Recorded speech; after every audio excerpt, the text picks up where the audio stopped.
සාදරයෙන් පිළිගන්නවා නිමානවර්ස් YouTube නාලිකාව එක්ක එකතු වෙලා ඉන්න ඔයාලා හැමෝම. මුලින්ම මතක් කරන්න ඕනේ තාමත් ඔයා මගේ channel එක subscribe කරලා නැත්නම් දැන්ම subscribe කරන්න. ඒ වගේම bell icon එක උඩ click කරන්න අමතක කරන්න එපා. ඉතින් එහෙනම් යමු අපි අද කතාව කියවන්න. දෝනි මගේ අකා උස්සන්න එපා ඔයා. ඉතින් අම්මේ මට බෑ කිව්වා නේද? මට කසාද බඳින්න බෑ. එච්චරයි. දෝනි කටි පැන පැන ඉඳලා හරියන්නේ නෑ. තාත්තටයි මටයි නිදහසේ S2 පියා ගන්නවත් බෑ ඔයා මේ කරන දේ නිසා. අම්මේ අනේ මං කියන දේ අහන්නකෝ. තව ටික කාලයක් මට මෙහෙම ඉන්න දෙන්න. මගේ හොඳ අම්මානේ. දෝනි හැමදාම ඔහොම කියලා ඔයා දුවනවා. කෙල්ල නම් මම නිතුල්‍යා වීණාදි සමරදිවාකර. දෙයනේ අම්මට කොහොම තේරුම් කරන්නද මගේ හිතේ ඉන්න එකම ආදරවන්තයා යා කියලා. කවදාවත් අයිති කරගන්න තියා හිතන්නවත් බැරි කෙනෙක් ඔයාගේ දුව පණ අරගෙන ආදරය කරනවා කියලා මම කොහොමද කියන්නේ අම්මේ? ඉතින් අම්මගේ කෑ ගැහිල්ල මැද්දෙන් මම බෑග් එකත් අතට අරන් පාරට දිව්වේ බස් එක වෙලාවට අල්ලගන්න බැරි වුණොත් අර නපුරගේ හොඳටම බැනුම් ආගන්න වෙන බව දැනගෙන.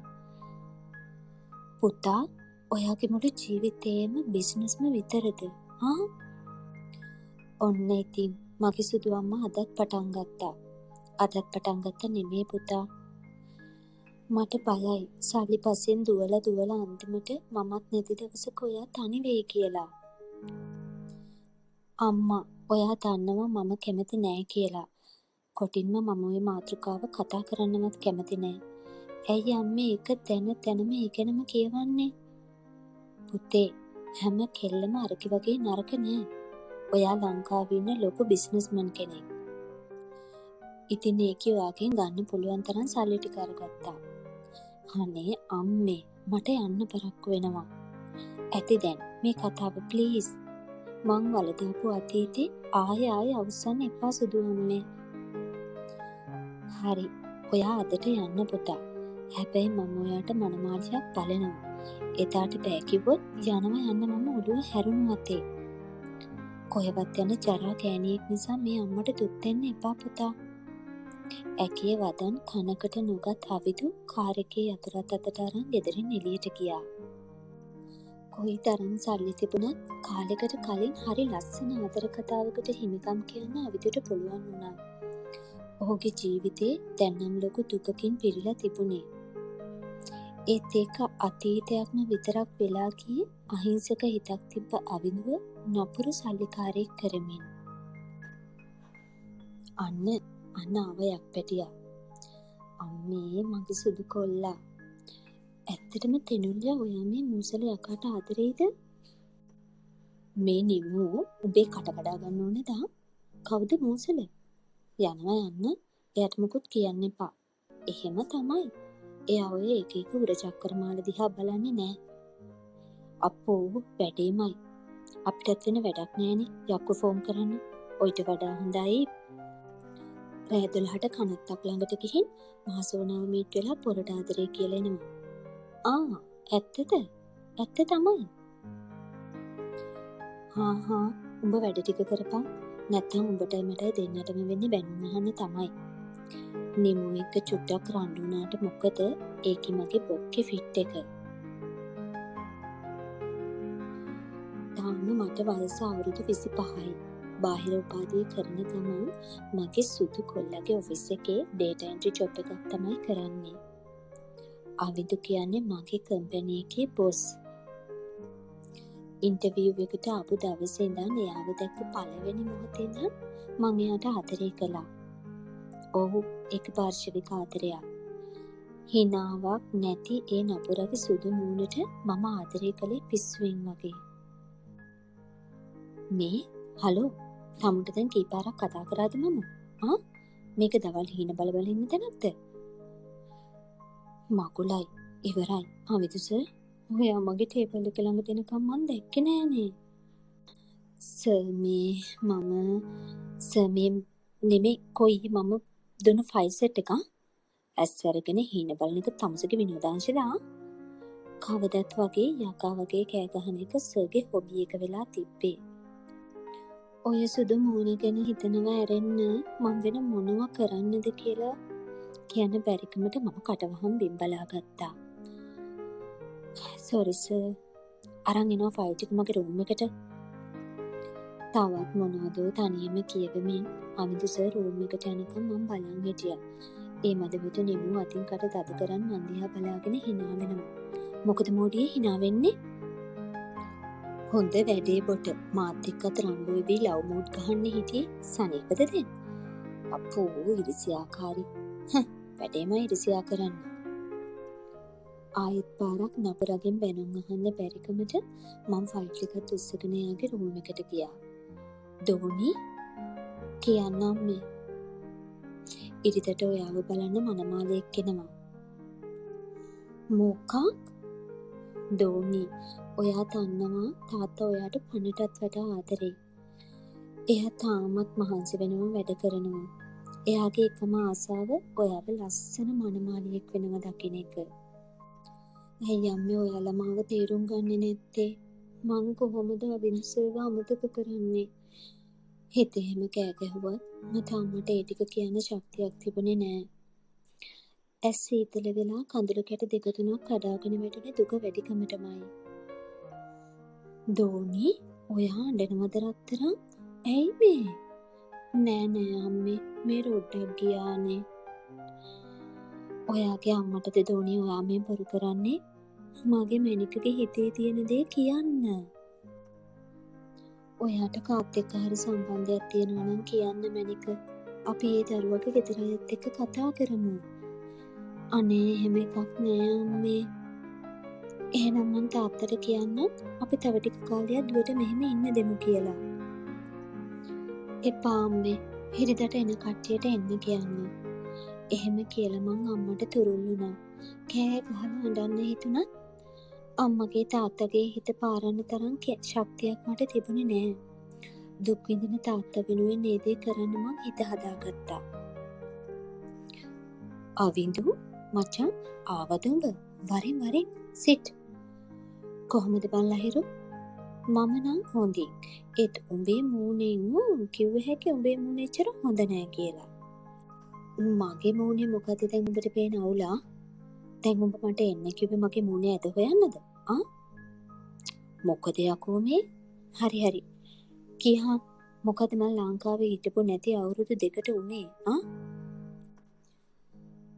ලහිරු වෙන්න තියෙන හැම දෙයක්ම උනා බං.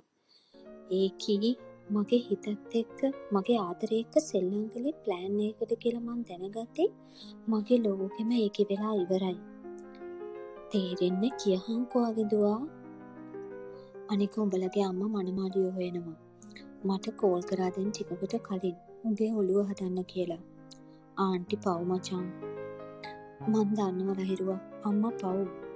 ඒත් මට අය ගෑනු කියන නාමෙවත් විශ්වාස කරන්න හිත හදාගන්න බෑ බං.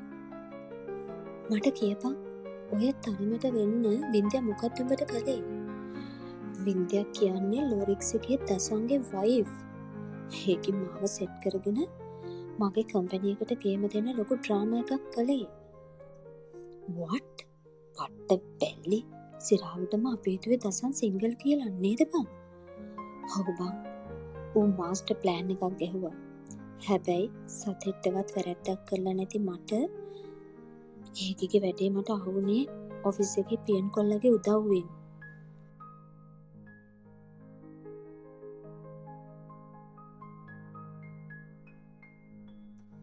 ඒකෙව උඹ ලේසියෙන් අතහැරියද? ඇදගෙන ගිහින් දසන්ටම බාර දුන්නේ. දෙන්නම ගල් වෙලා. මට මරන්න හිතුණා ඒකෙව. ඒත් එක දවසකට හරි මං ඒකට ලව් කරා බං. ඉතින් අතහැරලා දැම්ම බං මං. හරි මචං අවිදුවා. දැන් ඒක වෙලා ඉවරයිනේ. එක වැඩක් නෑ. දැන් අම්මා කියන දේ ගැන හිතහම් බං. අනේ මේ මචං උඹ ආව වැඩේ කරගෙන ඵලයන් මට මේ මං ඉන්න විදියට පාඩුවේ ඉන්න දීලා. හරි හම්. ඔබ දැන් දුම්මලවරම අතට අරන් ඉන්නේ හැම වෙලේම. යමු ඇතුළට යමු අපි. අවිදුගේ හොඳම මිතුරා වුණේ ලහිරු. නමුත් ඔහු ලන්ඩන් වල පදිංචියට ගියේ මීට වසර 2කට පමණ ඉහතදී. ඒ තම පියාගේ ව්‍යාපාර කටයුතු සඳහා සහයෝගය ලබා දෙන අරමුණින්. මේ නිසාම අවිදුගේ ජීවිතයේ අමාරුම කාලේ ගත කරන්න සිද්ධ වුණේ තමන්ගේ මිතුරාත් ළඟ නොමැතිව. ලහිරුගේ හදිස්සියෙම ලංකාවට එන්න හේතු වුණේ මවගේ බලකිරීමට උනත් ඒ ගමන ඔහු ආවේ හරිම ආසාවෙන්. ඇය හොර රහසෙම ඔහුගේ මංගල්‍යයට අවශ්‍ය සියලුම කටයුතු සූදානම් කරේ ලහිරුත් අමිදු වාගේම විවාහ වීමේ අදහස හිතෙන් අත්හැර ගනිවියයි බියෙන්. දෝනි මොකද දරුවෝ මේ? අම්මේ මං අද ජොබ් එකෙන් අයින් වෙනවා. ඇයි පුතේ?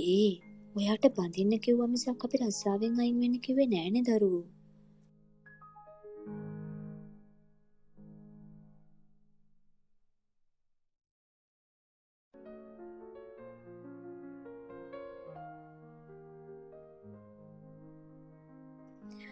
ඕනේ නෑ අම්මේ. මං කොහොමත් ආයේ රස්සාවට යන්නේ නෑ. ඔයාලා කැමති දෙයකට මං කැමති කිව්වනේ අම්මේ. මම යනවා. අද කෑම ඕනේ නෑ. මං කලින් එන්නම්. අම්මට එහෙම කියපු මං හිතේ ලොකු දුකකින් ඔෆිස් එකට යන්න පිටත් වුණා. මාසෙකට කලින් රිසයින් ලෙටර් එක නොදී එක පාරම දෙද්දී ඔයා මට බණී විස. ඕනේ මගුලක් වෙන්න කියලා මට ඔයාට මගේ ආදරය ගැන කියන්න හිතෙනවා. ඒත් ඔයාගේ නපුරු ඇස් මාව බය කරනවා. අමිදුස ඒ හින්දා මං අදින් පස්සේ යන්නම යනවා. ආයෙ ඔයා ඉස්සරහට එන්නේ නෑ මං. ඔහොමද ඔය පාර යන්නේ? තව නූලෙන් මාව හිරේ අරිනවා තමසේ. අවසිහියෙන් අවිදුස ගැනම කල්පනා කර කර ගිය මං 99න් කාරයකට යට නොවී බේරුණා. ඔලුව ඔස්සල බලද්දි තමයි දැක්කේ ගිනියම් වෙච්ච ඇස් දෙක. තෙනුල්ලා තමුසේ අවිදුස ඔයා අනේ මට සමා වෙන්න මම වෙන කල්පනාවක ආවේ. ඇස් වලින් හොගාල කඳුළු ගලන්න ගත්තේ මොන මගුලක් නිසාද කියලා මටත් හිතාගන්න බෑ. එක්ක ඔයාව දකින අන්තිම දවස නිසාද නැත්නම් මං කසාද බඳින්න යන නිසාද කියලා මට තේරෙන්නේ නෑ දෙයියනේ. මොකද හලෝ පාරමෙද අඩන්නේ? ඕකේ සෝරි. ඔෆිස් නේද යන්නේ? නගිනවා. සර් මේ ඒත් තමසේ මගේ කාර් එකට නැග කියලා මුකුත් වෙන්නේ නෑ. මං තමසේගේ බොස් උදේ පාන්දර මගේ යකා උස්සන්නේ නැතුව නගිනවනම් නගිනවා. මොන නපුරෙක්ද සර් ඔයා? හයි මට බනින්නේ.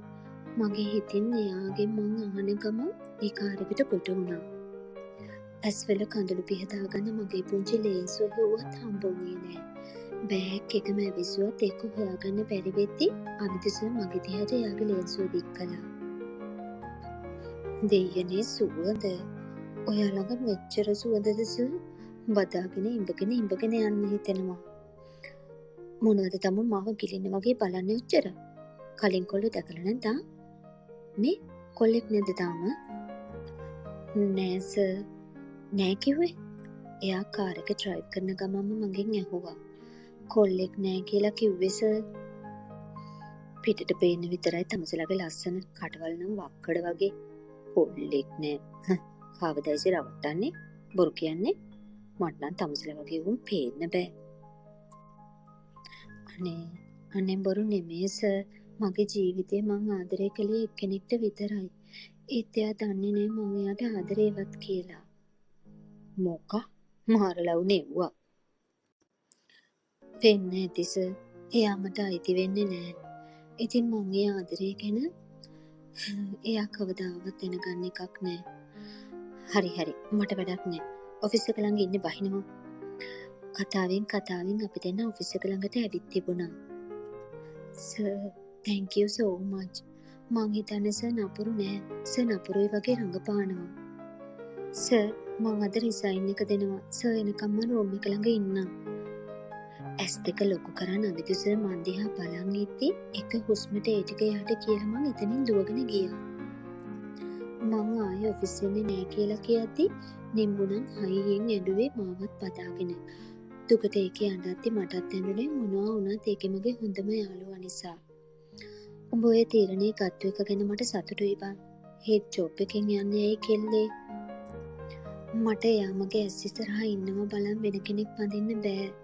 උඹ දන්නව නිමු ඒ නපුරු ඇස්වලට මම කොච්චර ආදරෙයිද කියලා. මමත් නිමුව බදාගෙන කියද්දි මං ඉස්සරහා ඇස් රතු කරන් හිටගෙන බලන් ඉන්න අවිදුසුව දකිද්දි මට දාඩිය දැම්මා. දෙයියනේ මං කියපු දේ වාට ඇහුණාද? අනේ එහෙමනම් වෙන්න එපා.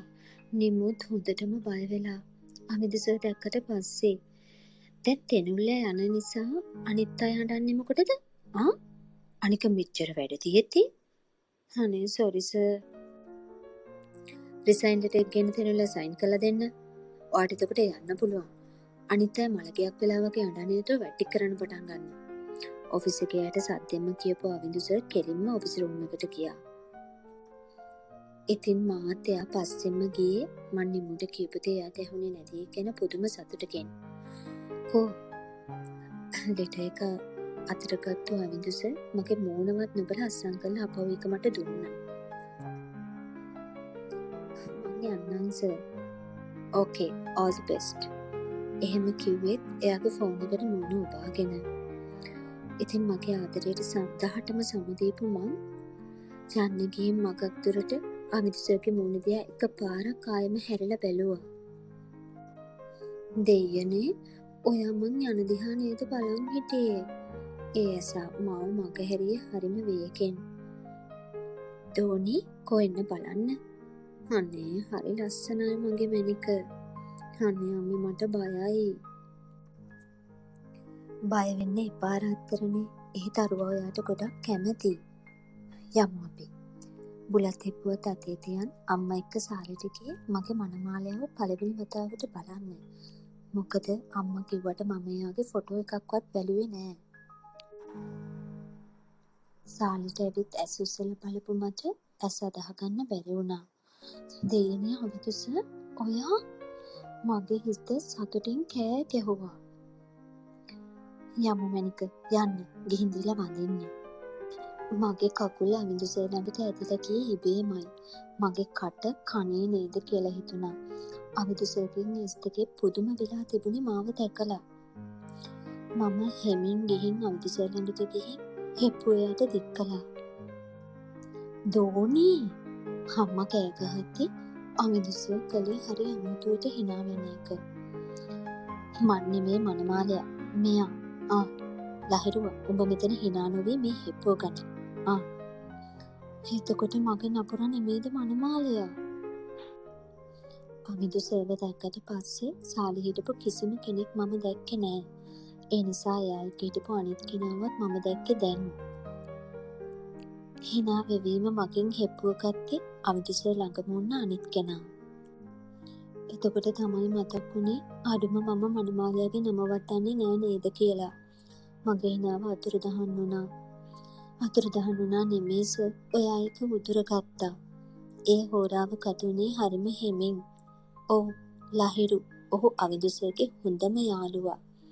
එයා මගේ මනමාලයා. ඒත් නොහිතපු විදිහට අවිඳු සර්ගේ ඇස් මගේ දිහාවට තියෙනවා කියන මම දැක්කා.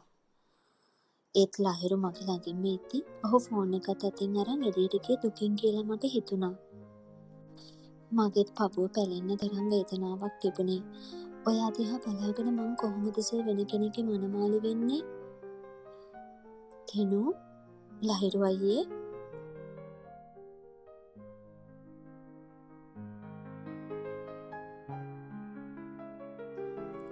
ඔයා සතුටින් නෙමේද ඉන්නේ?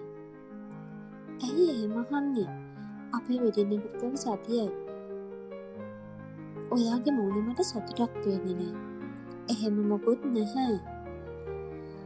මට ඔයාගෙන් දෙයක් අහන්න තියෙනවා. මොකක්ද අනේ? මගේ මේ අහන්න හදන්නේ හිතට ලොකු අවුලක් වගේ දැනෙනවා. මගේ හිත එහෙම කිහිතුවා. ලහිරු අයියේ මොකක්ද අහන්න?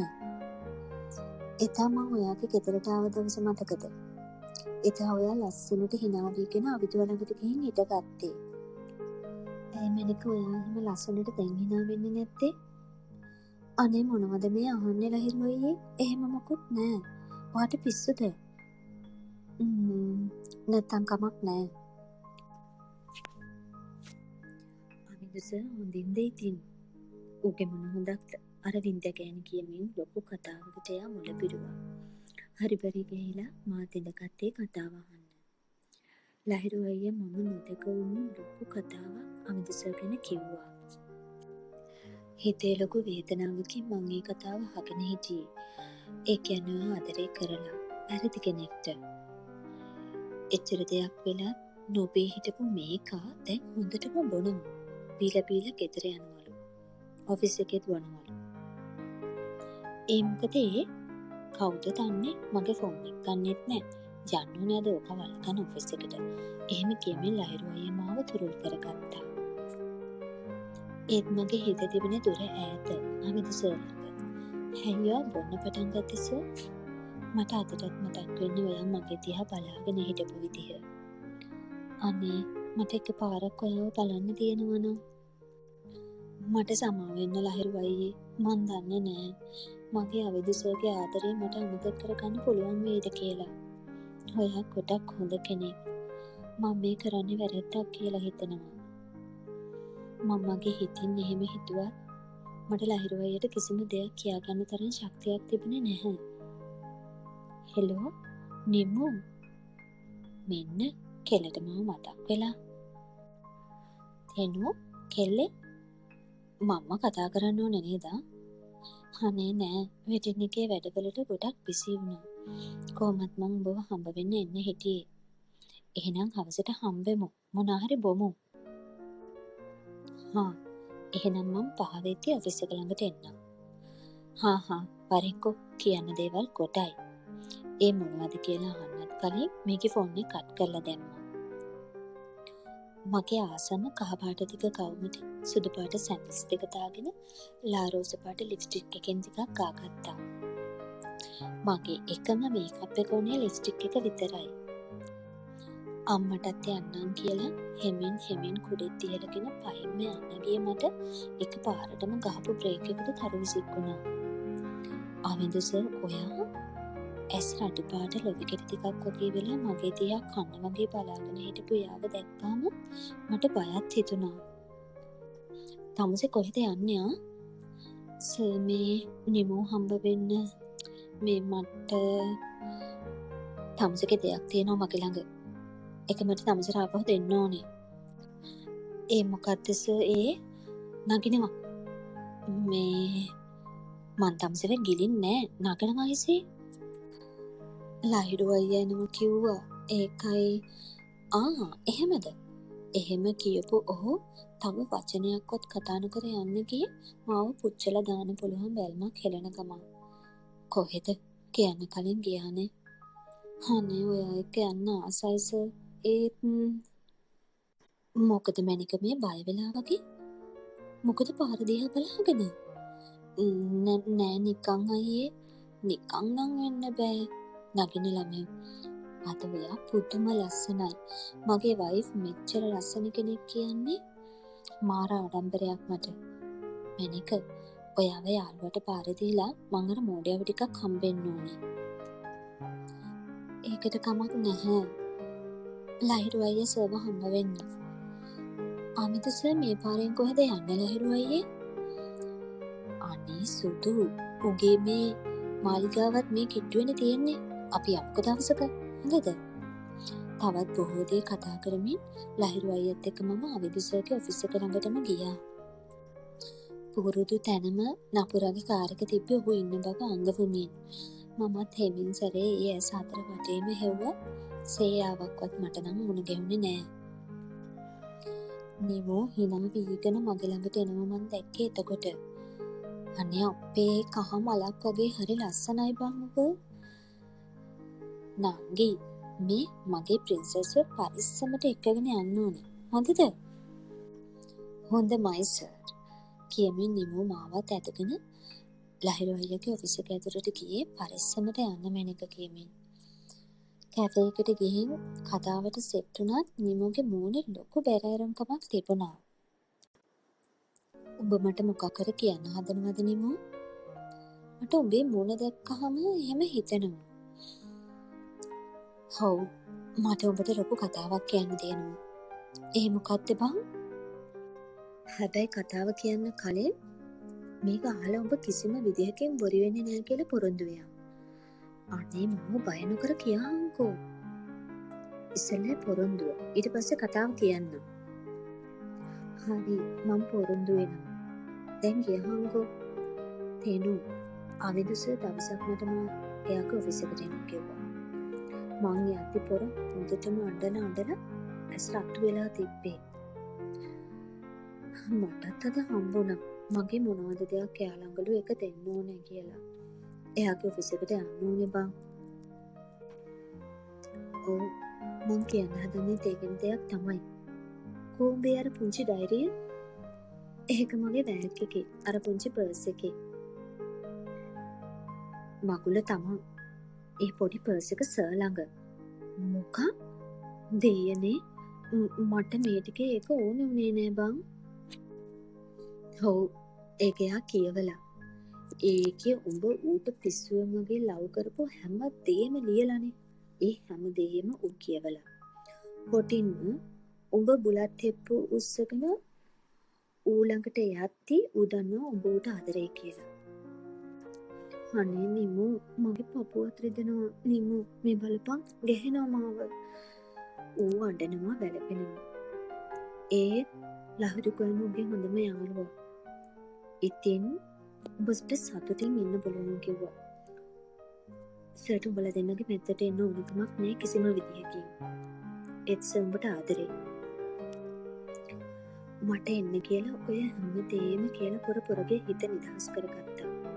පොරමගේ පොරොන්දුවක් ගත්තා. මොනම හේතුවකටවත් මේ ඇත්ත උඹට කියන්නේ නෑ කියලා. අනේ මගේ සුදුසු. අනේ මට යාව ඕනේ බං. ඕකනේ බැරි අඬන්න එපා යකෝ. මගුල පොරොන්දුනා නේද උඹ? අනේ මම මගේ ආදරය හරි අමාරුවෙන් හිතයට හංගන් ඉන්නේ බං. ඒක හංගෙගෙන ඉඳලා අමතකම කරපන්. එක්කෝ ලහිරු අයියා එක්ක ආයෙත් උඹ රටපලයන්. එච්චරයි. අනේ නිමු මාව බේරගන්නකෝ. මට බඳින්න බෑ. ෂිට් මම කරපු මෝඩ වැඩ. ගොන් ගෑණී ඔහොම අඬන්න එපා. හරි මිනිස්සුත් බලනවා. අනික ලබන සඳුද උඹේ වෙඩින් එක. මොනවද තව බේරගන්න කියන්නේ ආ? කොච්චර කිව්වත් මට අවිද සර්ගේ ආදරේ අමතක කරගන්න බෑ. දෙයනේ අවිද සර්. ඔයා ඒ පොතේ තිබ්බ හැම දෙයක්ම කියවුවනම් ඔයා දන්නවා මට කවදාවත් කාටවත් ආදරේ කරන්න බෑ කියලා. ඔයා දන්නවා මම ලහිරු අයියව බඳින්නේ ආදරයකට නෙමෙයි කියලා.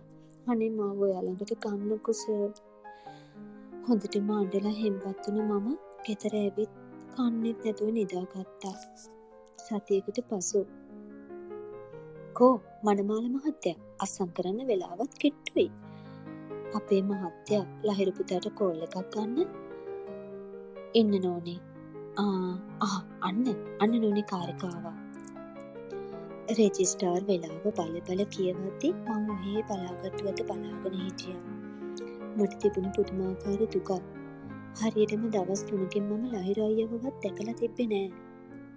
ලස්සනට මාව හැඩ කරලා කියලා අම්මා හරි සතුටින් කිව්වා. ඒක ගැන මට කිසිම සතුටක් දැනුනේ නෑ. ඒක මට සතුටක් වෙන්න හේතුවක් වුණෙත් නෑ. තාත්තා කෑ ගහපු හින්දා ඒ පැත්ත බලද්දි දැක්කේ ලහිරු අයියා ඇවිත් තිබුණු විදිය දැක්කම මට පුදුම හිතුණා. ඊටත් වඩා පුදුම හිතුනේ අවිද සර්ව දැක්කට පස්සේ. අම්මලා තාත්තලාට වගේම හොටෙල් එකේ හැමෝම ඉස්සරහා එයා hina වෙවි මගේ ළඟට ආවා. පිස්සි පොඩ්ඩක් වෙලාව පහ වුණාට කමක් නෑ. දෙයක් කියන්න තියෙනවා. කොහෙන්නකෝ? ලහිරු අයියා මගේ ළඟට ඇවිල්ලා කතා කරද්දි දැන් වෙලාව හරි අසං කරන්න. රෙජිස්ටර් කතාව මැද්දෙන් පැන්නා. මිස් පොඩ්ඩක් ඉන්න.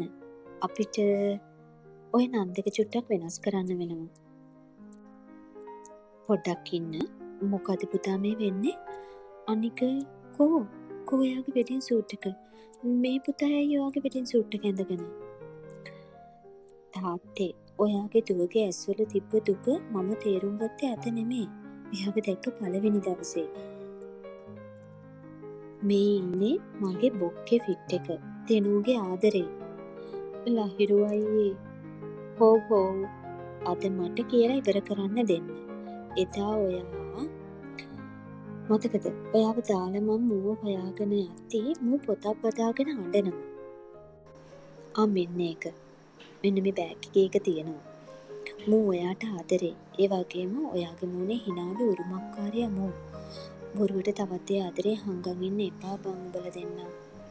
එදා හෙප්පු අරන් ඔයාගේ හරිම කෙනා ළඟට. අපිට තමා ටිකක් වැරදුනේ. මං ලහිරු අයියේ හොව් අඬන්න තියාගන්න එපා. මට නොකියපු එක ගොඩක් වැරදි. හැබැයි මං ඔයා හිතනවට වඩා ගොඩක් හොඳ කොල්ලෙක් නංගි. හොඳේ ඕන තරම් ඕන දෙයක් තේරුම් ගන්න මට පුළුවන්. මෙන්න මේ මෝඩයට හැමදේම තේරුම් කරේ බොහොම අමාරුයි. ඉතින් අන්තිමට ඊයේ තමයි මං කියපු ඇත්ත පිළිගත්තේ. ඉතින් ඔන්න ඔයාගේ නපුරු අවිඳු සර් මං ඔයාගේ මනමාලයා කරලා අරගෙන ආවා. මචං ලහිරු පුතා please I am totally okay. දැන් මේ වෙඩිමේ වැඩ පටන් ගමු එහෙනම්. හොඳද? ඉතින් මගේ නපුරගේ මූණේ හිනාවෙන් පිරීලා තිබුණේ. ඔව් ඒ හිනාව මම දැක්ක පළවෙනි වතාව අද. අවිඳු සර් හිමින් මගේ අත අල්ලගත්තේ එයාගේ ආදරණීය පතනිය මම කියලා මගේ කනට කොඳුරමින්. මට සම්මා වෙන්න ඔයාට නපුරු වුණාට. ඒකට කමක් නෑ සර්. මම ඔයාට ගොඩක් ආදරය කරා අවිඳු සර්. මං දැන් ඔයාගේ හස්බන්ඩ්. අවිඳු සර් නෙමෙයි. මං දන්නවා. ලහිරු අයියට ගොඩාක් පිං. මට මගේ ආදරේ ගෙනත් දුන්නට. පෝරුව උඩ ඉන්න අපි දෙන්න දිහා ඇස්වල කඳුළු පුරවන් බලාගෙන ඉන්න ලහිරු අයියා දිහා බලාගෙන මං එහෙම කිව්වා. මං දන්නවා ඔයා මට ආදරය කරා කියලා. ඔයාට ඇත්තටම ආදරය කරන හොඳ කෙනෙක් හම්බෙයි අයියේ. මගේ එකම ප්‍රාර්ථනාව ඒක. මම එයා දිහා බලාගෙන මගේ මුළු හදවතින්ම ඒ ප්‍රාර්ථනාව සිදු කරා. මැනික ආදරේ සර් මං ගොඩාක්. මම දන්නවා. එදා ඒ පර්ස් එක මගේ කාර් එකේ වැටිලා තිබුණේ. එදා ඔයා නිමුව බදාගෙන කියපු දේත් මට ඇහුණා. එදා ඉඳන් ලොකු අමුත්තක් දැනුණා. ඒ නපුර මමද කියලා. ඒක නිසාම ඒක ඔයාගෙන් අහන්නේ නැතුව කියෙව්වේ. ඒ පොත කියවුවට සමන වෙන්න. ඒ තරමට ආදරේ නම් එහෙමනික නොකිව්වේ. ඒක කිව්වනම් අද මට ඔයාව මෙහෙම අයිති වෙන්නේ නෑ. එහෙනම් එදාම ඔයා මාව ඔෆිස් එකෙන් එලවලා මගේ නපුරු සර් මට නපුරු නෑ බං මාව හොව් පරණ ඒවා වැඩක් නෑ. මගේ රත්තරන්නේ ඔයා. එහෙම කියපු මම අවිදු සර්ව තුරුල් කරගත්තා. එයාත් මාව එයාගේ පපුවට තවත් තුරුල් කරගෙන ඒ දෙතුල් මගේ දෙතුල් උඩින් තියලා සිපගත්තේ හරිය පරිස්සමට. ඉතින් අපේ පළමු රාත්‍රිය උම්මාදනීය ප්‍රේමයක ආරම්භයක් කියලා මට හිතුණා. එයාගේ ආදරණීය අදවන් ඇස් වලින් මගේ ඇස් මත් කළේ පුදුමාකාර විදිහට. මැරෙන තුරාවට මගේ තුරුලේ ඉන්නව නේද මැනික? පොරොන්දු වෙනවා මගේ මහත්තයා ළඟ මගේ අවසන් හුස්ම වැටෙනකම් මම මෙහෙම ඉන්නවා කියලා. ඉතින් ඔහුගේ ආදරණීය සිප ගැනීම් වලින් මත්තුණු මගේ පළවෙනි රාත්‍රිය ඔහුගේම සංසාර පතනිය වුණා. කතාව කියවපු මගේ යාළුවෝ හැමෝටම ගොඩාක් ස්තුතියි. ඒ වගේම ඔයාලගේ අදහස කමෙන්ට් කරන්න, ලයික් එකක් දාන්න, ඔයාලගේ යාළුවන්ටත් කියවන්න, වීඩියෝ එක ෂෙයා කරන්න අමතක කරන්න එපා. ඉතින් තවත් ලස්සන කතාවකින් හමුවන බලාපොරොත්තුවෙන් අදට මම සමුගන්නවා. ගිහින් එන්නම් යාළුවනේ.